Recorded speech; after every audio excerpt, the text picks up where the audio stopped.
So students, आज हम start करने जा रहे हैं first chapter of the text book first flight. अभी हमारे 5 चैप्टर्स हो गए हैं फुटप्रिंट्स विदाउट फीट के। सो आई डिसाइडेड कि हम फर्स्ट फ्लाइट के 3 या 4 चैप्टर्स कर देंगे, और फिर हम जितने भी पोएम्स है, जो भी चैप्टर्स में, वो पोएम्स का मैं टोटली एक अलग से एक लेक्चर ले लूँगा, जिसमें मैं आपको सभी पोएम समझा दूंगा।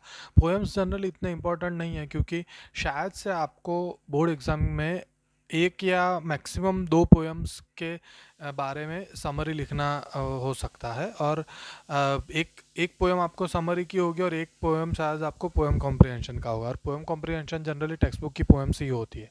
ठीक है।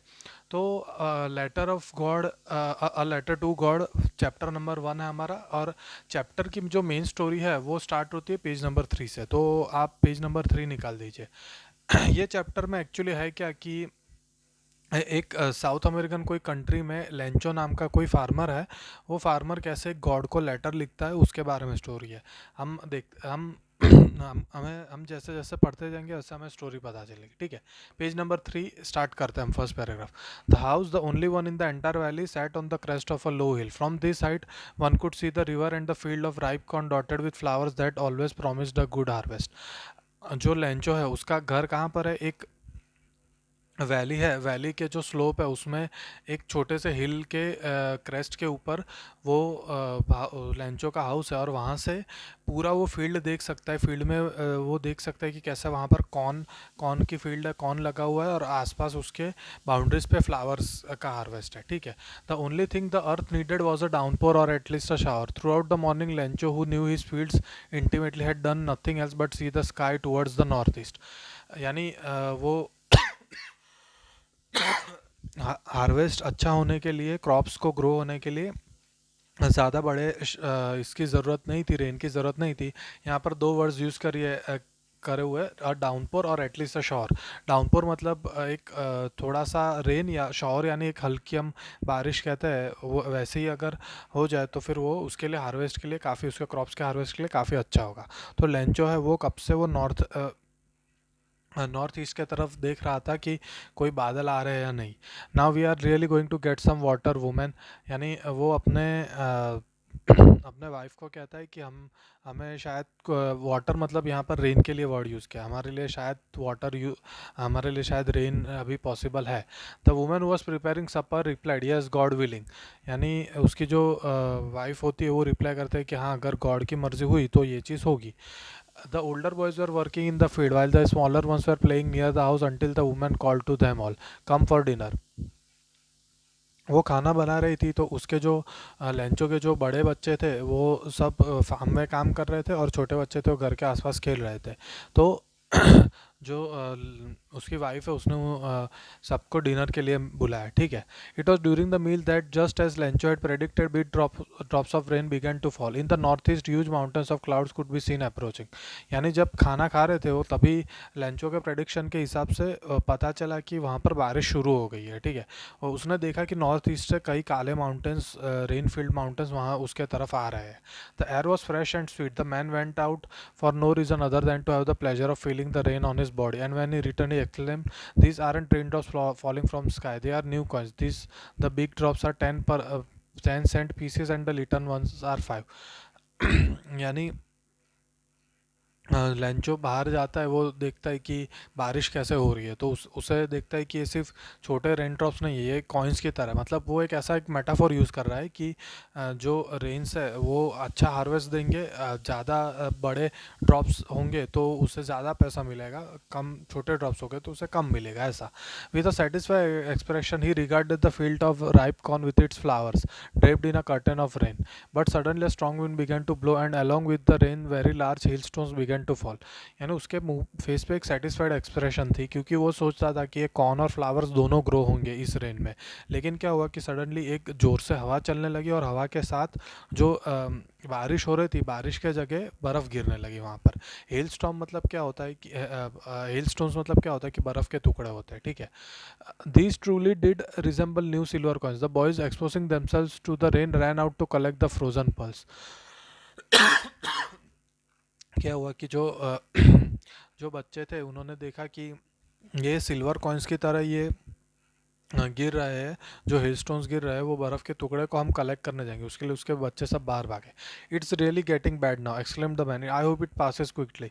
It did not pass quickly for an hour, the hail rained on the house, the garden, the hill side, the cornfield, on the whole valley. The field was white as if covered with salt. यानी क्या हुआ कि उसने सोचा कि अगर ये जल्दी बंद नहीं हुआ तो मेरा जो हार्वेस्ट है, मेरा जो क्रॉप्स है उसको ख़राब कर देगा। लेकिन उसने जो सोचा था वैसा नहीं हुआ। वो 1 घंटे तक वो हिल स्टोन्स की बारिश हुई, और फिर पूरा कॉर्नफील्ड, उसका घर, उसका गार्डन, सब जगह सब एक वाइट ऐसा, किसी ने चादर बिछा दी हो वैसा फीलिंग होने लगा। ठीक है। Not a leaf remained on the trees, the corn was totally destroyed, the flowers were gone from plants. अभी है ना हमारे यहाँ पे कभी हेल स्टॉर्म होता नहीं है इसके लिए, बाकी जो जब हेल स्टोन्स जब गिरते हैं ना, तो क्या होता है कि झाड़ होता है, झाड़ पे वो बहुत ही यानी बहुत हैवी होता है, और जब वो गिरता है ना तो झाड़ से पत्ते बिखर जाते हैं। ऐसा गार्डन्स ये होता है, उसमें सब घास टूट जाता है। कई किसी के वहाँ पर फील्ड हो तो फील्ड में अगर उसने कोई क्रॉप्स अगर ग्रो किए हुए हैं तो वो क्रॉप्स ख़राब हो जाते हैं। तो ये सब चीज़ें होने लगी कि वो राइटर हमें ऐसा कह रहा है कि ट्रीज़ पे एक भी ट्रीज़ पे एक लीफ भी नहीं बचा, और जो फ्लावर्स और कॉर्न थे उसके गार्डन में, अरे सॉरी, उसके फील्ड में, वो टोटली डिस्ट्रॉय हो चुके थे। लेंचो's soul was filled with sadness when the storm had passed. He stood in the middle of the field and said to his son, a plague of locusts would have left more than this, the hail has left nothing, this year we will have no corn। मतलब क्या हुआ कि Lencho को अंदर से काफ़ी दुख होने लगा, क्योंकि उसने देखा कि उसका कॉर्न और फ्लावर सब डिस्ट्रॉय हो चुका है। और वो दुख यानी इतना दुखी था, और दुखी होके वो अपने बच्चों से कहता है कि a plague of locust would have left more than this, the hail has left nothing, this year we will have no corn. यानी वो एक ऐसा एक एक्सप्रेशन बता रहा है कि a plague of locust, locust मतलब क्या होता है कि एक ऐसा एक ऐसा यानी आपने ग्रास ऑपर तो देखा होगा, ग्रास ऑपर की जैसा ही लेकिन थोड़ा छोटा होता है। एक इंसेक्ट ऐसा होता है कि जो एक साथ काफ़ी सारे लाखों इंसेक्ट्स एक साथ आते हैं, और वो फार्म पे जो भी क्रॉप्स होता है उसको खा जाता है, और उसको खा के उसको बिगाड़ देते हैं। तो कहता है कि एक ये लोकस्ट का प्लेग, यानी लोकस्ट साथ में आके जो मेरे फार्म को डिस्ट्रॉय करते हैं, अगर उन लोकस्ट का एक झुंड आया होता तो भी इतना नुकसान नहीं होता जितना ये हिल ने किया, मतलब ये बर्फ़ के टुकड़ों ने कर दिया है। ठीक है। हम और वो सोचता है कि इस साल हमारे लिए कोई कौन नहीं बचेगा। That night was a sorrowful one. All our work for nothing. There is no one who can help us. We will all go hungry this year। मतलब राइटर कह रहा है कि वो रात को सब लोग सोच रहे थे कि ऐसे नेगेटिव ख्याल आ रहे थे कि ये सब काम किया कुछ फ़ायदे में नहीं हुआ, कोई हमें हेल्प नहीं कर सकता, हम लोग शायद ये साल भूखे ही रह जाएंगे ऐसा। But in the hearts of all those who lived in that solitary house in the middle of the valley, there was a single hope, help from God। यानी वो लोग सब सोच रहे थे कि शायद भगवान हमारी कोई मदद कर दे। Don't be so upset, even though this seems like a total loss, remember no one dies of hunger। That's what they say, no one dies of hunger। यानी ये सब लैंचो होता है वो सोच रहा होता है कि हम लोग शायद भूखे नहीं मरेंगे ऐसा, यानी वो फील कर रहा होता है, उसका एक गॉड के तरफ एक फेथ, एक विश्वास होता है। All through the night, Lancho thought only of this one hope, the help of God, whose eyes, as he had been instructed, see everything, even what is in one's deep conscience। यानी वो पूरी रात ये सोचता है कि कुछ भी हो, गॉड्स के आंखों से तो कुछ बचा नहीं जा सकता, गॉड सब कुछ देख रहे हैं। यानी हमारे मन में जो चल रहा है वो भी गॉड्स देख रहे हैं। Lencho was an ox of a man working like animal in the fields, but still he knew how to write. यानी वो एक ऐसा हट्टा कट्टा एक फार्मर होता है, वो पूरे ज़िंदगी फार्म में ही काम किया होता है, लेकिन उसे रीडिंग और राइटिंग आता होता है। The following Sunday, at daybreak, he began to write a letter which he would himself carry to town and place in the mail। It was nothing less than a letter to God। यानी next जो Sunday आता है वो Sunday वो decide करता है कि God को एक लेटर लिखूंगा, और वो खुद ही जाके पोस्ट ऑफिस में पोस्ट करेगा। God, he wrote, if you don't help me, my family and I will go hungry this year। I need 100 pesos in order to sow my field again and to live until the crop comes because the hailstorm। यानी यहाँ पर आधा letter ही दिया है, लेकिन हमें एक idea आता है कि कैसा वो लेटर में क्या लिख रहा है। वो गॉड्स के पास से 100 रुपये मांग रहा है। अभी यहाँ पर PESOS, PESO पैसो है ना, एक एक करेंसी का यूनिट होता है। हमारे यहाँ पे कैसे है, रुपीज़ है, फिर अमेरिका में डॉलर्स है, वैसा साउथ अमेरिकन कंट्रीज़ जो है ना, साउथ अमेरिकन कॉन्टिनेंट के कंट्रीज़ है, वहाँ पर PESO पैसों यूज़ होता है। और वो पैसों वो भगवान के पास से एक 100 पैसों मांगता है कि शायद हमारा गुजारा चल जाए साल का। One of the employees, who was the postman and also helped at the post office, went to his boss laughing heartily and showed him the letter to God. एक वहाँ पर जो पोस्ट ऑफिस में एक एम्प्लॉय होता है जिसके हाथ में वो लेटर आता है, वो अपने बॉस पे के पास जाके हंसता है कि ये कैसा पागल है जिसने भगवान को लेटर लिखा हुआ है ऐसा। Never in his career as the postman had he known that address. पूरे उसके करियर में एज अ पोस्टमैन में उसे पता नहीं होता कि गॉड का कौन सा एड्रेस होगा ऐसा। The postmaster, a fired amiable fellow, also broke out laughing but almost immediately he turn serious and typing the letter on his desk commented, what faith, I wish I had the fate of the man who wrote this letter, starting up correspondence with God. यानी वो जो post master होता है उसको देता है। Post master एक ऐसा मोटा सा फेलो होता है जो वो देख के वो भी खुद हंसने लगता है, लेकिन फिर जब वो लेटर पढ़ता है तो वो एकदम सीरियस हो जाता है। वो सोचता है कि ये आदमी का विश्वास कितना अच्छा है, ये एक कॉरेस्पॉन्डेंस मतलब एक डील शुरू कर रहा है गॉड के साथ, ठीक है। So in order to not to shake the writer's faith in God, the post master came up with an idea, answer the letter, but when he opened it, it was evident that to answer it he needed something more than goodwill, ink and paper. यानी वो सोचता है कि अगर ये आदमी का हमें विश्वास तोड़ना नहीं है, तो विश्वास नहीं तोड़ना है तो हमारे लिए सिर्फ इंक और पेपर ही काम नहीं आएगा, हमें कुछ इसको पैसे देने पड़ेंगे। But he stuck to his resolution, he asked for money from his employees, he himself gave part of his salary and several friend of his were obliged to give something for an act of charity. यानी उसने सोचा कि money कैसे इकट्ठा करूंगा, पहले तो खुद की सैलरी में से थोड़ा पैसा देता है, उसके जो एम्प्लॉय होते हैं वहाँ पर पोस्ट ऑफिस में जो काम कर रहे होते हैं उनके पास से थोड़ा पैसा लेता है, और उसके फ्रेंड्स को बोलता है कि भाई तुम चैरिटी करो, तो चैरिटी के डोनेशन के हिसाब से वो लोग थोड़ा बहुत पैसा देते हैं। It was impossible for him to gather the 100 पैसों, so he was able to send the farmer only a little more than half. यानी 100 पैसों इकट्ठा करना उसके लिए डिफिकल्ट होता है, लेकिन कुछ आधे से ज़्यादा मतलब 50 रुपये से थोड़े बहुत रुपए ज़्यादा और वो इकट्ठा करता है और उसे भेजता है। He put the money in an envelope address to Lencho and with it a letter containing only a single word as signature God. यानी वो लेटर यानी एनवेलप के अंदर वो पैसे दे देता है और वो लैंचो के एड्रेस पे भेजता है, और सिर्फ एक सिग्नेचर रखता है, गॉड गॉड ने लेटर भेजा है ऐसा करके। The following Sunday Lencho came a bit earlier than usual to ask if there was a letter for him. It was the postman himself who handed the letter to him while the postmaster experiencing the containment of a man who has perform a good deed looked on from his office. यानी अगले Sunday लैंचो आके उससे पूछता है कि मेरे नाम से कोई लेटर आया है, तो जिस पोस्टमैन ने उसका लेटर लिया होता है वही पोस्टमैन उसे वापस वो एनवेलप देता है जिसके अंदर वो पैसा और लेटर होता है। और जो पोस्ट मास्टर ने ये काम किया होता है वो अपने कैबिन में बैठा होता है और वो देख रहा होता है कि उसे कैसा फील होगा। वो ऐसा सोचता है कि लैंचो शायद ये देख के खुश हो जाएगा कि यानी वो ऐसा सोचता है कि मैंने कोई अच्छा काम किया, इसका मुझे अच्छा, यानी लैंचो के फेस पे अच्छे एक्सप्रेशन होंगे ऐसा। लैंचो showed not the slightest surprise on seeing the money, such was his confidence, but he became angry when he counted the money. God could not have made a mistake nor could he have denied लैंचो what he had requested.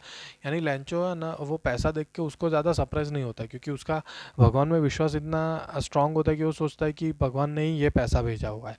लेकिन जब वो पैसे गिनता है तो वो गुस्सा हो जाता है, और वो वो सोचता है कि भगवान ने कोई मिस्टेक नहीं किया होगा, भगवान ने सोचा है उसने जितने पैसे मांगे होंगे उतने ही भगवान ने दिए होंगे। Immediately Lencho went up to the window to ask for paper and ink, on the public writing table he started to write with much wrinkling of his brow. यानी लैंचो जाता है, वो ऐसे खिड़की पे जाता है जहाँ पर पेन और पेपर मिलता होता है, और वो लेके जाके जो पब्लिक वहाँ पर एक ऐसा प्लेस होता है जहाँ पर बैठ के लिखती है, वहाँ पर लिखने लगता है, और वो ऐसा थोड़े गुस्से में वो लिख रहा होता है। ये व्रिंकलिंग ऑफ हिज ब्रो मतलब उसकी आईब्रोज ऐसी हो जाती है कि वो गुस्से में लिख रहा है ऐसा बता रहा है। When he finished, he went to the window to buy a stamp which he licked and then affixed to the envelope with the blow of his fist। यानी वो एक यानी वो खिड़की पे फिर से जाता है, एक स्टैंप लेता है, क्योंकि स्टैंप मारना होता है लेटर पोस्ट करने से पहले, तो वो स्टैंप मारता है और वो स्टैंप एक जोर से ऐसा ये अपना एक फिश से जोर से ऐसा धक्का मार के उसे पोस्ट करता है। मतलब दिख रहा है कि लेंचो कितना गुस्से में है। It said, the moment the letter fell into the mailbox, the postmaster went to open it. It said, God, of the money I asked for, only 70 pesos reached me. Send the rest since I need it very much. But don't send it to me through the mail because the post office employees are bunch of crooks. Lencho, मतलब यहाँ पर देखो एक comedy scene होता है. कैसी comedy होती है कि लेंचो को ऐसा लगता है कि भगवान ने सच में उसके लिए पैसा भेजा हुआ है, लेकिन भगवान ने जितना पैसा भेजा है यानी सॉरी, उसने जितना मांगा था भगवान के पास, उसने 100 पैसों मांगा था, लेकिन उसको 70 पैसों मिलता है. तो वो सोचता है कि बाकी के 30 पैसों जो है वो उसके जो एम्प्लॉयज़ है, पोस्ट ऑफिस के एम्प्लॉयज़ है, वो लोग ने खा खा गया. तो वो गॉड को ऐसा लेटर लिखता है कि आपने मुझे जो पैसे दिए हैं उसमें से मुझे सिर्फ 70 रुपीज़ ही पहुँचे, बाकी सब मुझे भेज देना, लेकिन पोस्ट ऑफिस के थ्रू मत भेजना क्योंकि यहाँ के जो एम्प्लॉयज़ है वो सब चोर है, ऐसा. तो ये एक ऐसा कॉमेडी सरप्राइज होता है वो जो पोस्ट मास्टर होता है उसके साथ. क्यों? क्योंकि पोस्ट मास्टर ने सोचा होता है कि लेंचो खुश हो जाएगा पैसा देख के, लेकिन एक्चुअली लेंचो का भगवान पर विश्वास इतना ज़्यादा होता है कि वो सोचता है कि भगवान ने ही पैसा भेजा है और इनमें से 30 रुपये कोई खा गया है, ऐसा. ठीक है, तो ये हमारा चैप्टर ख़त्म होता है. Again your homework will be the same. जो क्वेश्चन आंसर्स है जो ये पीछे दिए हुए हैं, आपको दूसरे जो एक्सरसाइजेस है यानी रिलेटिव क्लॉजेस है और वो मैच मैच द फॉलोइंग है, वो सब आपको करने की ज़रूरत नहीं है. और होमवर्क में सिर्फ यही चीज़ रहेगा कि आपको जो क्वेश्चन आंसर्स है वो क्वेश्चन आंसर्स आप या तो ऑल इन वन में से या तो फिर डाइजेस्ट में से आपको कॉपी करने होंगे. कॉपी करके आपको एक बार उसमें आपके नोटबुक में लिख देना है और फिर होमवर्क सचिन सर को सबमिट करना है. ओके. क्वेश्चन आंसर्स जो पहला जो थिंकिंग अबाउट टेक्स्ट है ना, बस वही वही जो 6 क्वेश्चन आंसर्स है वही आपको लिखना है. जो भी सीबीएसई के स्टूडेंट्स है वो लोग ऑल इन वन से लिखेंगे और जो गुजरात बोर्ड के स्टूडेंट्स है वो लोग डाइजेस्ट से लिखेंगे. ठीक है, हम लोग नेक्स्ट जो सेकंड चैप्टर है वो हम सेकंड लेक्चर में देखेंगे.